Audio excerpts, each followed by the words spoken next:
Welcome to the VIVE podcast. I'm your host, AJ Guglielmo. And VIVE Collision, we're more than just a company. We're a modern family disrupting the collision repair industry through people, process, and passion. With 50 plus locations throughout the Northeast and growing, we're here to share the stories, insights, and expertise that drives this industry forward. So buckle up because this is the VIVE podcast.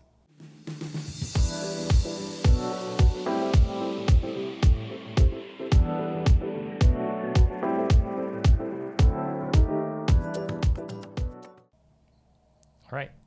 So we got Nick on today as he's the production manager at Clarkstown International, one of our locations in the Southern New York region. So welcome. Hi, everyone. So how's it doing? How's it feel to be the second guest now on season 1 of the VIVE podcast? How's it feel? It feels good. A little bit nerve-wracking in a sense. Yeah, that's what most people say. I mean, before this, like, how many times do you do like media? No, never, not once. I mean, I tried Twitch once, but never doing that again. Yeah, so this Clarkstown's a special location though, because this is the first VIVE location. Yeah, when they bought Clarkstown, I was actually interviewed by Steve Nemeth for another location that they were having prepared for to buy out, which was Rockland. Okay. I came here for the interview. The same way that everything looks here is nothing's really been changed in my opinion, but being the production manager for their first location is kind of like pretty cool. Like an honor, you know what I mean? Yeah. It's pretty cool. I mean, it's a nice facility. Like, you know, this room is nice. You guys, your store is beautiful. I mean, it's a nice location. It really is. Like, it looks very nice. Yeah, I gotta give Henry a shout out. He cleans this shop front and back on a daily basis. It shows. So shout out to everyone that puts in the effort. So, and you said the other location you interviewed for was? It was for Rockland County. Rockland County. Haverstraw, okay. Yeah. And how far away is that? It's probably like a 10-minute drive from here. 10 minutes. It's closer to my house, but it's a 10-minute drive from here. Okay. Cool. So I think we're gonna kind of get into it. So first of all, this is episode 2, Thriving to the Top. So to get started, I just kind of want to hear about your background a little bit with, you know, collision industry. So what influenced you to kind of get started, you know, in this industry? Definitely my dad. Okay. 100% my dad. He's been working on cars since he actually came from Virginia. He moved here when he was 18, was trying to figure out a way to make money, and the first thing he learned to do was work on cars, which was mechanical, and he would do prep. And I would just, as a kid, would just watch him. So what age did you get involved? I started getting involved probably around the age of like 13, like watching him do things. And then as I got older, around like the age of 14, I started, you know, helping him prep bumpers, something that I couldn't burn. Now, when you were doing that, was this you're in like the garage, or like was this in the shop? This was at a shop that he was working at. Okay. He was working at a shop. He would bring me there after school, and he would show me like how to DA, how to prep, how to scuff, you know, the process of getting a car prepped for paint. Do you remember the first car that you worked on? Yes, it was a 76 Pontiac we were working on. Wow.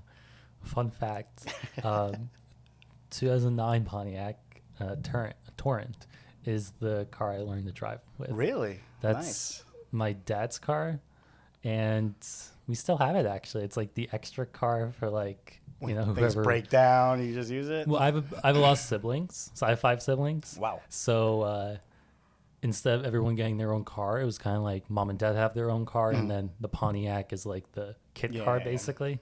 To whoever it's like the Honda Civics. Whoever's going to work, going to go see their friends, whatever, go to the beach. That's kind of the car you take. At least, like, that's what our parents provided for us. But that's the car I took my driving test in, too. Oh, cool. It was not fun to parallel park with that. It's a big metal box. Yeah, it was awful. But that's really neat, though. Yeah. Okay. And so that was the first car. Do you know what the job was? It was a hood, a fender, and a bumper. Okay. And what were you thinking when you were doing that? Were you like, did you love it, or were you like? At first, I kind of lost interest, and then watching him kind of take over because I did the bumper and the fender. The hood was a pretty big panel. Once I saw him started to do it the way that he was doing it in his mannerism, making it easier on him, that's when I realized, like, oh, I was just doing it wrong. Let me just do it his way. And that's when I was like, this is pretty cool. When did you realize that this is what you wanted to do? When I burned a boiling pot of water, I guess. I tried cooking. I did cooking for a while, and I was like, I can't do this. Let me try something else. I know a little bit about body. I went to Lincoln Tech for mechanics, auto engineering, and I liked it. But once I got back into the body portion of things, I was like, this is it. So probably around the age of 18, I was like, this is what I want to do. That's great. Even from a young age, you're like, Yeah. you kind of knew what you wanted to do. It's always, my sister works in the auto body industry. My father works in the auto body industry. Like it's in our blood is like what I like to say. Yeah, that's cool. Okay. So, so then now looking ahead a little bit, tell us a little bit more about your history now past that. Like, what did your background look like years after that with your education? Not education, sorry, with your work experience. Yeah. So when I first started, I started at Greg's Auto Body, which is fairly around here. It's pretty close.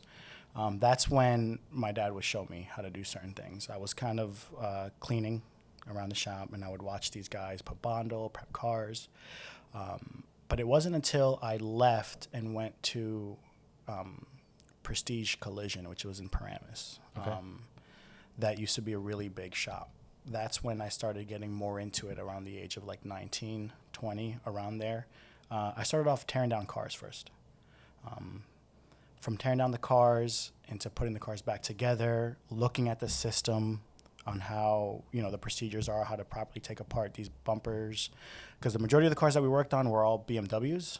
Okay. And Mercedes. So it was a pretty complex. Sometimes overhauling a bumper is more than the actual repair being done on the bumper. So it's very, very, very, you have to have a lot of details when you take off the bumpers, to the point where I then became a head of the blueprinting team, is what we called it, where I would have my own laptop. I would have a team of 2 guys tearing down the cars. I would go over there and I would kind of write a supplement. From there, they saw the way that I was pushing, the way that I was having my team organized. They wanted to make me the production manager. So around the age of 22, I became the production manager for Prestige Collision Center. Then the pandemic hit, and they had to let everybody go. Tesla ended up buying that shop, and most of the workers there went their separate ways.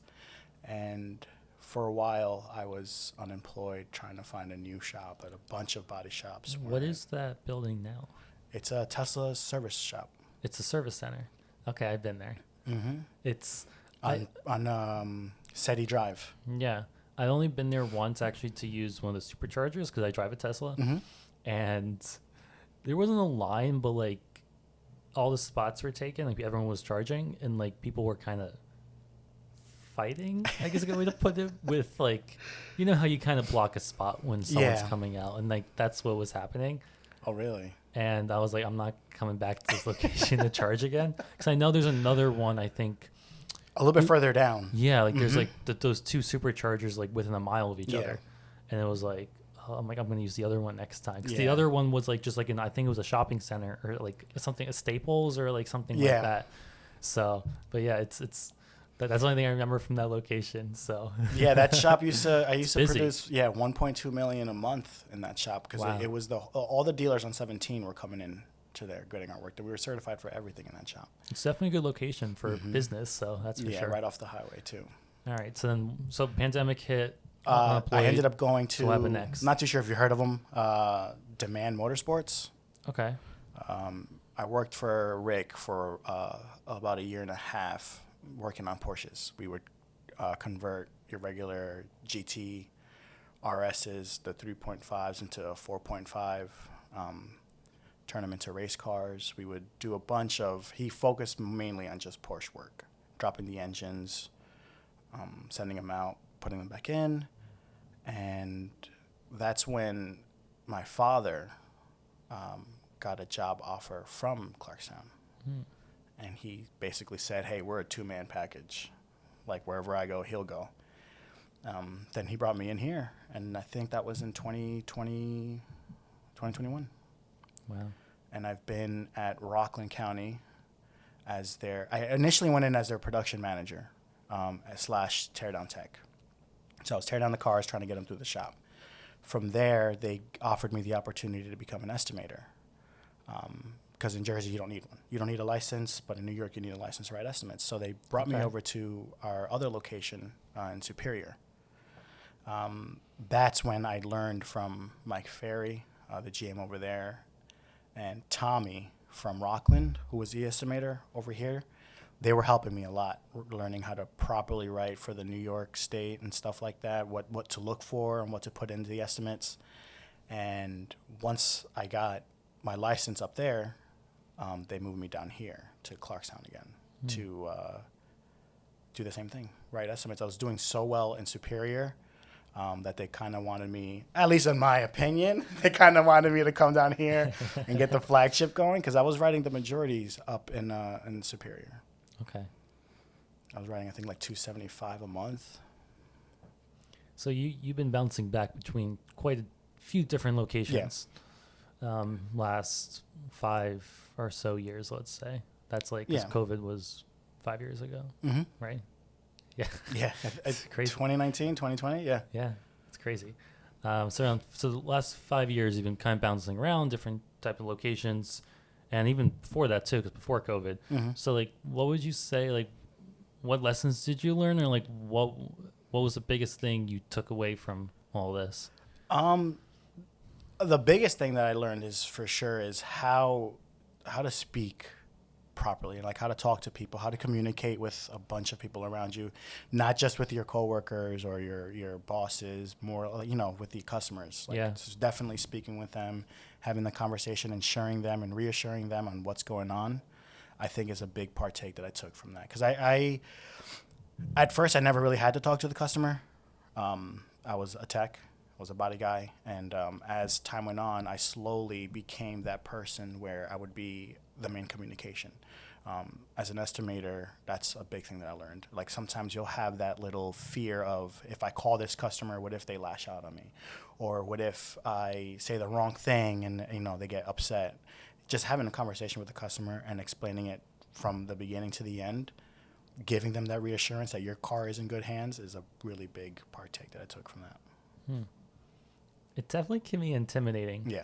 Right? Because like you said, you're not just like you're talking to them as a person, but also like you're trying to do it in a professional way and say everything you're supposed to say. I think talking on the phone, though, is like a whole nother league of its own. At least that's what I think from working. Like, I never worked customer service job, but just like, like a job in high school, and like the phone rings and you answer. Like, I don't know. I don't like talking on the phone. It's scary. Sometimes it's because when you speak to the customer, what their outlook is as a person. Giving off that first impression, giving them that confidence that, hey, this guy knows what he's talking about, plays a big part. If you don't really have that with the customer, that first line of communication, when you just get a random phone call and they're like, hey, this customer wants to talk to you, and you're like, I don't really know what to go off. That's what kind of also puts in a little bit of that fear factor. How do you deal with difficult customers? The best way that I handle is to definitely initiate like something to calm them down. Give them the reassurance, show them the process of the car, showing them what's going on, how far it is in the line, and if it's something that we can do on our end, we'll definitely take care of it 100%. I just actually had a car come in this morning where we did the repairs back in 2004. They came back in 2014 for a warranty job, and he just came back this morning, and I guaranteed it to him. I said, listen, we live up, we're under new employment, new ownership, but I'm going to hold on to this warranty, and we're going to do the best that we can. Showed him that it's a pretty bad rotting on the quarter panel that we can't really guarantee that's not going to come back, but we'll do the best that we can. And just having that conversation with him, showing him what's going on with the car, he was like, look, like you guys, you know, before any of you guys were here, it was a little bit, you know, off-putting. Nobody really wanted to try to help us, but like having this communication with you showing me what's going on, like I feel confident that you guys are going to take care of us. Yeah, communication's like just the most important thing, because it's not so much like they're upset with you, they're upset about the situation, right? Like they don't prep cars, they don't work on cars, they don't understand what it takes to actually, you know, get the car back in the customer's hands. So like you said, I think just explaining the process, and just like even like just like parts take time to come in, like just like these little things that like most people don't think about on an everyday basis. Once the customer understands that, I think it really eases their minds, just like you said, so much. Yeah, because when customers are in that heat of the moment where they're like, oh, what's going on with my car? You said this or you said that. Having the conversation with them, explaining every single detail of it, eases their mind, and they're more like, oh, that's okay, that's good. All right, just keep me updated, keep me posted. You know, as long as we have that, and as long as we keep that communication, we're set. Yeah. So, all right. So now my next question is going to be about. So you've been in different Vive shops. Yes. 5 locations, shops. How has that shaped your perspective, I guess, on like either the company or like the industry? Like, because you've seen the bigger picture that some people who come in who've only been at maybe one location don't see. What do you think you've seen? And yeah. Everything is different. And all the 3 shops that I've been in, the way that their production is set or the way that it goes through the body department, through the paint department, it's all different. Each shop, and that's one thing I really like about Vive, is that they didn't come in and try to change, you know, certain things. They tried, there's certain things that they do change that's become very helpful, but the main things that each shop has had, they don't really change it. So like for on our end, we kind of use it as a like an assembly line. The process of how it goes into the shop and out to the shop is an assembly line. Superior, they have multiple buildings. So they have the car come in, tear down, and then there's 2 other shops. So it's just the foundation, if that's the right word, kind of like where everything is, it's completely different. But the office side of things are practically the same. Okay. Yeah. What do you think the biggest challenge was in transitioning, like, because you said estimator, like your first role from Vive to like now production manager and PM? What was the big change or the hardest change? Either. What was the change or what was the challenge you had to deal with? Well, the biggest challenge that I had was definitely when becoming the production manager, I had to kind of mold myself for the shop. The old production manager, he wasn't around to kind of, for me to shadow, to train under him. So I kind of had the help of the guys in the shop to kind of, show me, transition into becoming a production manager. Because at the time I was still on and off with writing, but still they would come and say, hey, like, just so you know, giving me the advice, having that confidence in me that I'll be able to do it. But I think the biggest challenge was definitely trying to figure out how to work the shop. Once you started working for Vive, when did you feel like you, I guess, like leveled up? Like what was that moment in your career when you were like, I made it? When I got my license. Okay. When I got my license in Superior, everybody was stoked that I got my license. They were really happy. They congratulated me. And the articles that they sent out, I was on there. I kind of felt good about myself, like, oh, like I did something. My father was like, I'm proud of you. So it was a big thing for me getting that license, for sure. That's awesome. Yeah. All right, so we're gonna move into like mentorship and leadership. So I'm curious. So, do you have a mentor or someone you look up to in this company, or that has guided you along the way? In the company, definitely Tommy from Rockland County. In general, like in the industry of repair, definitely my father. him giving me like just him watching, just me watching him do certain things, knowing how many hours to put on a panel, or knowing what the procedures are, or him coming to me asking me, hey, how do I take this off, or can you look up this, can you look up that, like looking like for processes on cars, and him guiding me on how to do certain things on structural stuff and pulling and all that, like was played a big part. If you had to choose one, what's the most important lesson your dad taught you? Definitely don't give up. I know that sounds a little cliche, but as long as you keep pushing and keep pushing, even if you don't get what you want, or if you fail, like don't just sit down, stand back up and just keep trying to do your best. And that's where I'm at now. If it wasn't for that, I probably would have given up a long time ago. I have really small patience. That's why I stopped doing mechanics. I can't.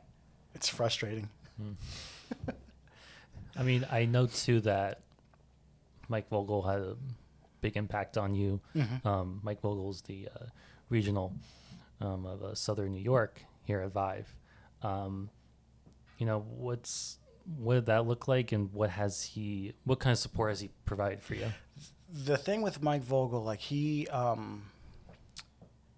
a really good guy. Like he's very down to earth. He's very humble. He actually just started becoming a big part in my life about like 3 weeks ago. Okay.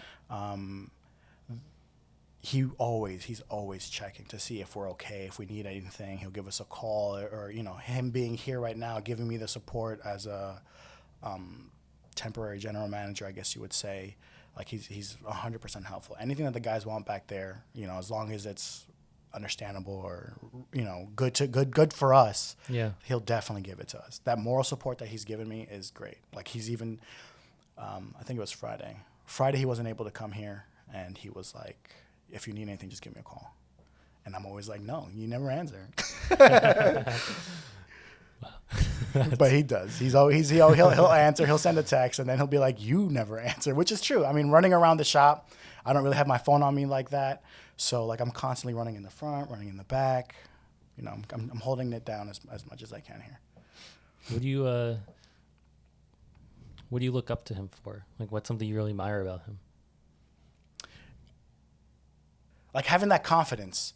Like having the confidence in the shop and his employees, all his employees. Like it's great. It's when he comes here, he's always talking about how we're good. You know, everything's running smoothly. Everything's where it's supposed to be. You know, everything is 100% here, and I admire that he has that confidence in us, that trust in us to make sure we get it done properly. And if there ever is something that there's a hiccup in, we'll handle it, and he'll definitely step in to give us a hand. That's great. So now I guess I'm going to flip the script a little bit, and now looking at yourself as like a mentor, like now when people, you know, either like newer employees or people in this location now, do you kind of look for people you kind of see yourself in and try to push them, 100%. Inspire them in the right direction? 100%. Especially with our new CSR Enzo, I had to basically like let him know, like, listen, if you need anything, I got you. I've been doing 100% of every single position up here. I've been handling. I've done it. I feel like in the position that I'm in, being able to do every single position, just in case if somebody's not here, you can always fill it in. I'm more than happy to help. I have no problem. He's come to me. He'll call me 4 or 5 times a day, even though I'm in the back, just to ask for help or update.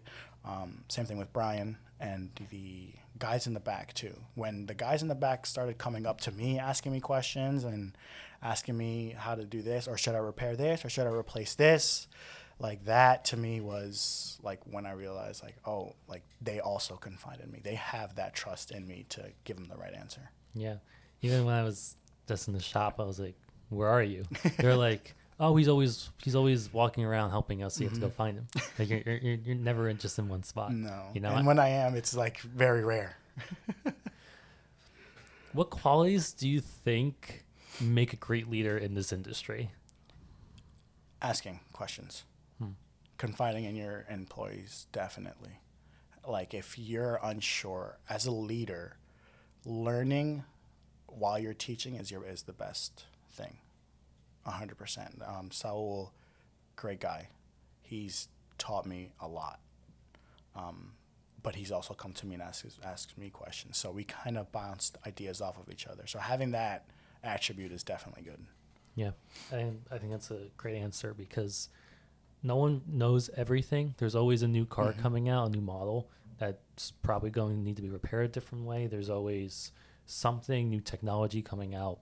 No one really knows all the answers. And just having that mindset of I want to learn, I want to get better, and I'm willing to adapt to whatever type of tech is, released tomorrow, is the way you have to be, and especially in this industry, but really just in general, in any job. You have to be willing to learn. You can't be in that mindset of I have all the answers. Yeah. I agree. For sure. Okay, so I think that's going to conclude the mentorship and leadership part. So we're going to move on now to a little bit of your passion for projects and cars. So you told us, what is your dream car that you would love to own one day? Definitely an 82 IROC Z Camaro. Okay. Now, where did that come? Where did that dream come from? I was going through old photo albums. Okay. Trying to find pictures, cleaning out the attic, and then I saw a picture of me on top of a yellow one. Okay. 7 years old, just flexing on it. And I was like, that car looks so good. Like, I want one of those. Unfortunately, they stopped making them, and trying to get one is more expensive than a new one. Do you know how much they go for? Roughly? North of $30,000. Okay. For just like your basic shell, not even a fully built one. So that was your dream car. So you don't have that car today. No. But what did you end up getting instead? I ended up getting a 23 Camaro. Okay. SS 1LE. Nice. Okay. And then what made you want to get that model instead of the 82? Bumblebee from Transformers. I think they stopped making Camaros in 2002, if I'm not mistaken, and then brought them back in 2010 for the movie. Mm-hmm. And when I saw that, I was like, I want one. It's so simple. You have that car here today, yes, right? I do. Okay. So we're going to take a look at that in a little bit. I'm excited for that. So do you have any modifications or plans for your Camaro? Or? So right now I just have an exhaust. I kind of want to put a cold air intake in it, but I got the 1LE package, which is the race package for the car. So everything that I would have gotten for the vehicle, it came with it already. Okay. So that's good. So you don't have to, you're going to keep it pretty much as stock as you got it. So what's the fastest you've driven the car? Can we say that on camera? Well, yeah, but I'll edit this out if necessary. But I'm just no, curious. It's fine. I've definitely hit probably around like 110. Okay. A little bit scary, but the car takes it and it handles well. The faster you go, the steering, is amazing. The shifting is great. I had a 22 Challenger. I'm not a big fan of them. They're too big. They're too bulky. Would you take this Camaro to a track? Yes, I would. I would definitely take it to a track. I just haven't had the time to do it yet. So. Okay. So maybe on the bucket list, like in the it's future, definitely as on the bucket ideas. list. It's fun. Like, I don't even know how. I've seen those things all the time where like you go through training and like they provide you with like an S car or something like that. So I wonder if you bring your own car, like what that looks like. I'm sure it's much cheaper, but it's definitely cheaper. I don't know what. And they also have a driver instructor too with you, just in case if you don't feel comfortable putting your car on the track, you can also have somebody else do it just for the time. Okay. To have it on record. But it's definitely something that I would like to do. I would definitely love to put that car. It's meant for the track. Yeah. I got the track package. So. What is your? What's your 0 to 60? My what? Your 0 to 60. It's a pretty big heavy car. It's probably around like 10 seconds. So it's not. There. So the speed's more as you get. Yeah. It's meant for the track. Yeah. I could be wrong though. I have to double check on that one. I'm not too confident in that 10-second. Okay. It's probably a little bit faster. It's probably, That's my guess. The torque in there is crazy. The amount, right now it's 455 horsepower, and it's 455 pounds of torque to the wheel. So all that power is just going straight to the drivetrain, to the wheel, and it just takes off. So it's so cool. See, that's the one thing. Like, my car's fun to drive. It's a 2019 Tesla Standard range Model 3. the electric torque's amazing. Like it's so fun, but like for example, like my mom can't stand it because there's no sound to it. You know, and that's what we're like, your car is so cool, right? Where it's like the electric torque and like those cars are and like electric cars are so cool, but it's like it's definitely not the same, and some people love it, some people hate it. Yeah. Like it's not just about going fast. Yeah, you yeah. know? Sometimes it's the shifting, it's the rumble, it's just hearing the car idle, it's the revving and just feeling the car actually when you rev just twist from revving it. Like, but with the Teslas, I can't really say anything bad about them because there's been times where I'm next to a Tesla and they just take off, and it's like, well, there's nothing I can do. well, you know, if you're at a stoplight, we're both next to each other. You know, you can rev your. Yeah, right. And you just look at me. I'm just like, I can't do that. Like, if I want to race someone, what do I do? Yeah, Besides right? make aggressive eye contact. You gotta roll down your window and knock on it. That's what you gotta do. Like, I'll probably beat them most likely, but like, it's not the same. No, yeah, I get it, but it's yeah. All right, so if you could build your dream garage, oh, this question is tough. what's the top 3 cars you would put inside? I don't know, man. I would definitely like. Is this like a collector's garage or like a working garage? Because if it's a working garage, like I'll definitely stick to whatever's around me.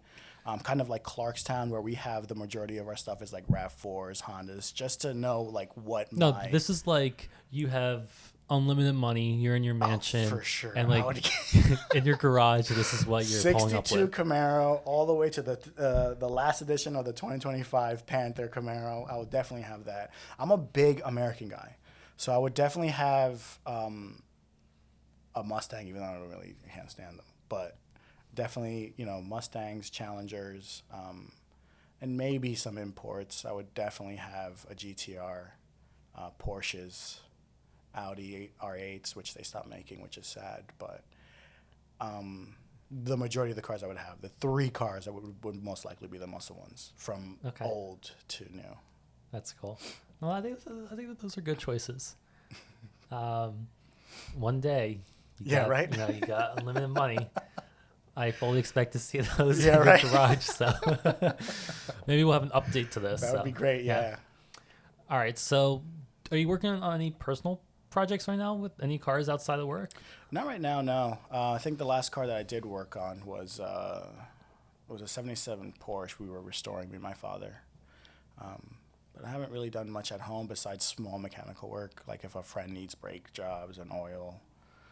I think the biggest job I've ever done was a rack and pinion on the floor. That's not fun. That's not fun at all. All right, cool. But like you do all your repairs on your own car, I assume. And, right. That must be so nice. It is. I was actually, I think it was a couple months ago. I was kind of pulling out of my driveway, and my lip kind of sticks out to the side. And as I was pulling out, a piece of the fence was sticking out, and it just ripped my bumper right off. I was so upset. And with the GMs, when everything was on back order for so long, I had to wait for a couple months just for parts on my car. It was so upsetting. Well, that's sad. Yeah. All right, so next section's going to be industry and future growth questions. I think you went into this a little bit, but what do you wish people understood more about the production side of collision repair? Back order parts are not our fault. Yeah. Customers, and again, it's like what we spoke about before. Having that conversation with customers, like it's very important. 100% very important. Like utilizing what you have in front of you, without a doubt, is very helpful. No, it's hard to argue that side. Yeah. So, I mean, before I had this job, you know, I know that about parts, and I learned about that quickly, and it's something I would never think about though if I didn't have this job or I wasn't, you know, surrounded by all these shops, you know, for work. So, yeah. Maybe we gotta get parts shipping faster. Yeah, that's what we have to do. Because sometimes, they'll have the part in stock, you know, and then we'll get it within a day or two. But it's really those back order parts on newer cars that's kind of holding us down a little bit. What do you think is a common misconception about working in the industry? That the car's going to be done like the next day. Yeah. I feel like, customers come in and they're like, how long is it going to take? And you give them like a real date and they're like, what? And then you have to explain it again. You have to explain to them, listen, we got to take the pumper apart. We got to take this apart. Things can break. Things are probably broken back there. It's a long process, especially when you're dealing with like insurance companies. They could also take long getting back to you as well. But it's definitely the date that the car is going to be finished is a really common misconception. Yep. Right. I think that's even like when you're saying in the office space, you just got to hear people walk in and out. Mm-hmm. That's like the first question. It's like, when's it going to be done? Mm-hmm. Right? When's it going to be back in my hands? It's like, well, we can't really give you an answer because we don't know when the parts are going to ship. So, yeah. So when it comes to that point, like I'll have a conversation with them after, once the car is torn down. I'll give them a call. I'll say, hey, I know the car is going to be done within like a week, but we found this. So it's going to get extended due to we're either waiting for the insurance company or the part is going to take this long to get here. So as long as you have ammunition to talk to the customer, definitely it's going to be very helpful to ease everything, the whole process. How do you like to stay up to date with industry trends? And YouTube videos, for sure. YouTube. Definitely YouTube videos.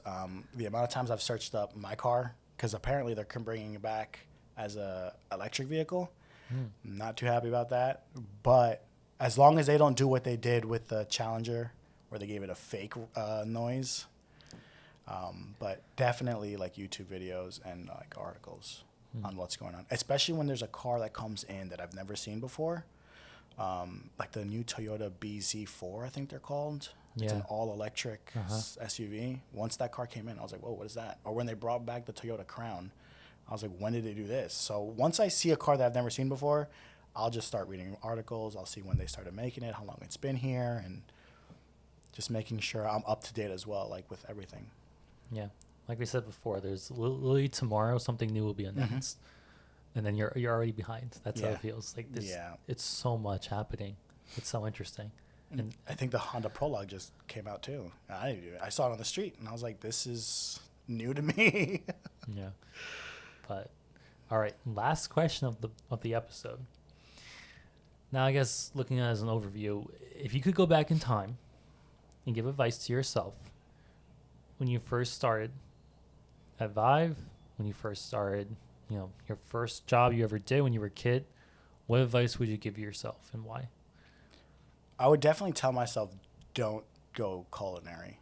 Stick to what you're doing. Stick to what you're good at. I know in the beginning it's going to seem like it doesn't work out, but sticking to what you're good at and honing on that, depending on what attribute it is, as long as you can have that tree in front of you, the attribute tree in a sense. Sorry, it's a gamer term, but if you kind of catch my drift, it's a good example though. Yeah, it's great because that's the kind of way that I've come to be where I'm at now. If I felt like if I knew this a little bit earlier, I would definitely be a lot better at it. But I've become somebody that is keen in every single perspective of the shop here, from the front end all the way to the back. I've had my hands in everything just so I can learn more and be able to teach more as well. Yeah.